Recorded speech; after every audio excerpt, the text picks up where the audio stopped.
Alice Springs. And was the Flight magazine came out with an article about Tuskegee and the flight program. You can go to college and learn to fly, and the government will pay for it. And so they set me up for that program. By the end of 1940, young black men from all over the country make their way to Tuskegee for training. I was drafted. I caught the train heading to Fort Meade, Maryland. Got to Washington, D.C., had a 2-hour layover, came back to get on the train, and he says, no, you ride in the car where Negroes ride. Welcome to the South. It wasn't as prevalent down the South. You just knew it. They knew they had their side, and you had your side. Well, as long as you were on the campus of Tuskegee, the airfield, it was okay. But it's when you went to town, they had big signs, whites here, blacks here, and all that sort of thing. I didn't know I couldn't go into certain restaurants, so I didn't pay any money. Fortunately, we had classmates who let us know you don't go to this part of town to buy gas. And we stayed out. Our focus was in the training and so on, so there was very limited activity in the town, even in the training. It occurred to me that, well, why is the military like this? You know, but I didn't pay any money. I was going to fly, so I said I'd put up with a lot of stuff. On behalf of the United States Army, the reception center here at this camp, we're glad to welcome you here today and into the United States Army. Forward, right flank, forward, left, forward. Even so, the young airmen soon learned that not everyone welcomed them, even on the air base. We were trained by black instructors. Their job was twofold. One, teach us to fly, and secondly, to condition us for the white instructors that we would have in basic and advanced, where they would get in our face, call us names, all kinds of things to wash us out.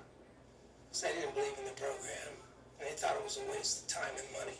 During that period of time, the washout or failure rate for white cadets was running at 63%. First class that went through Tuskegee, the washout rate was 40%. And they says, no, this will never happen again.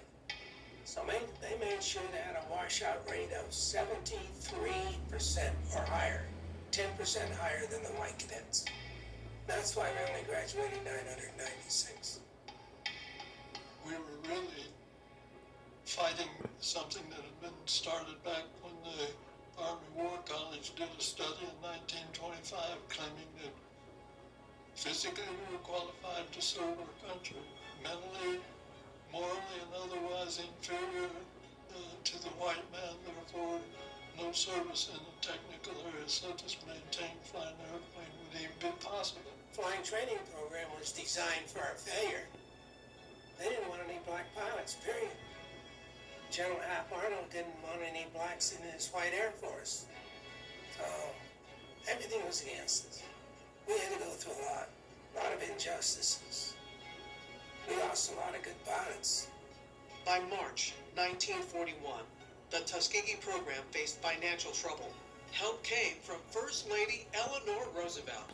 She traveled to Tuskegee and flew with instructor Charles Alfred Anderson.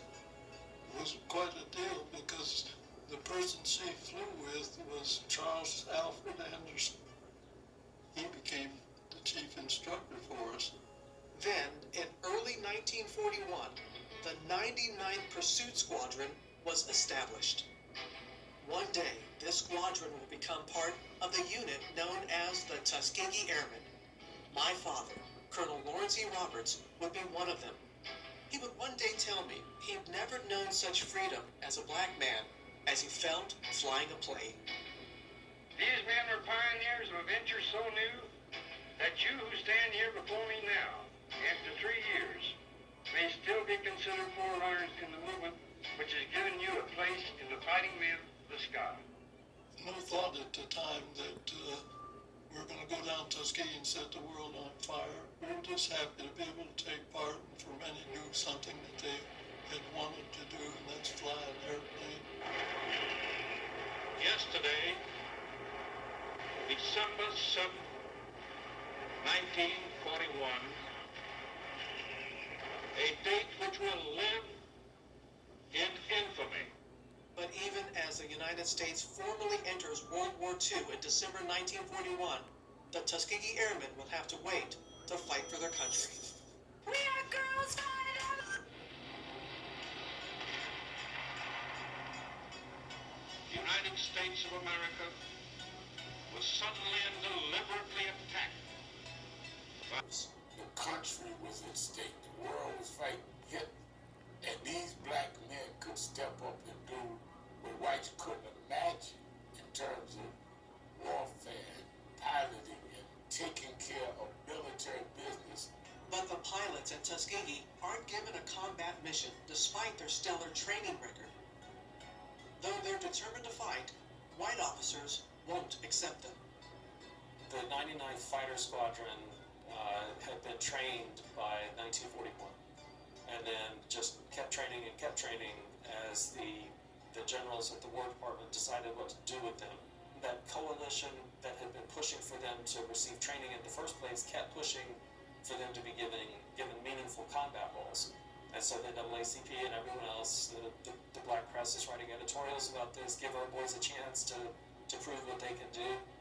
You weren't fighting for two victories, victory against Hitler in Europe, victory against racism here at home. Finally, in April 1943, 16 months after Pearl Harbor, the 99th Pursuit Squadron is sent into combat.